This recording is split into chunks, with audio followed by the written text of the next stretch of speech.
On this episode of China Uncensored, she's the man! Hi, welcome to China Uncensored. Can we please put our hands together for Chinese leader Xi Jinping? Woo! I'm sorry, that wasn't real applause. I don't have the budget to hire fans, but it's like you always say, Xi, it's the thought that counts. What a statesman, a stately statesman, I might add, with trousers so high that they're reaching for the stars. Along with the Chinese dream, people, yeah! Sorry, still fake.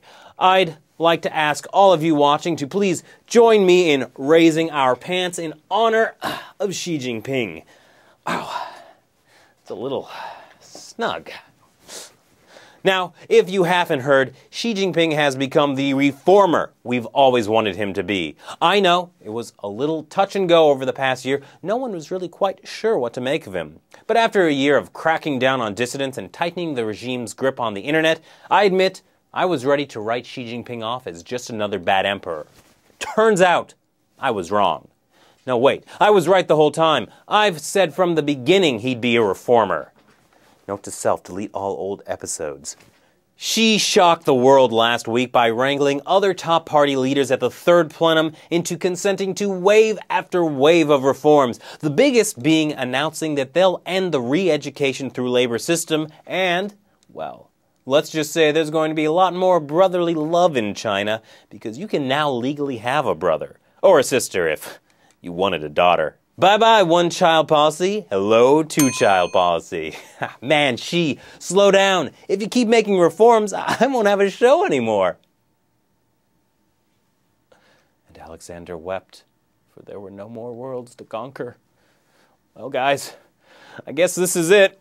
The last China Uncensored. I know, thank you. But if there's nothing to uncensor, what need is there for a China Uncensored? I guess I'll have to return to my former career as an Agent Smith lookalike. Well, it's been a good ride. Thanks for watching. I'll see you all again by the clearing at the end of the woods. What's that, Jimmy? You say the one-child policy hasn't really changed? What do you mean? Well, hold your horses, everyone. It looks like the news media may have misrepresented these reforms by re-reporting shallow, catchy headlines without any nuance. How could they? So, there's a catch to the one-child policy reforms. Basically, one parent has to be an only child. Then you can have a second child. So parents, if you've got siblings yourself, don't worry, your child will still never know what it's like. Unless, of course, you have copious amounts of cash to pay those family planning officials before they forcibly sterilize you. Just kidding. If local officials have to meet a quota, you'll probably still be sterilized anyways. Also, now that I think about it, the whole shutting down the re-education through labor system, which, totally doesn't resemble torture centers where you're also forced to work as slave labor.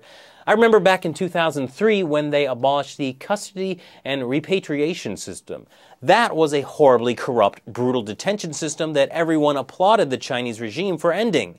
But then they just went ahead and put the same people in black jails, which are horribly corrupt, brutal detention centers that were totally off the radar. Which, according to Chinese law, is illegal. Oh, that's right, China doesn't have the rule of law, so the party can make whatever laws it wants and ignore them. So great, they're getting rid of labor camps. What comes next? The lava pit? I mean, nowhere in the document about the Third Plenum do they actually talk about easing up on the reins of power. Actually, what it says is they will strengthen public opinion guidance, guarantee the orderly spread of information online, national security, and social stability.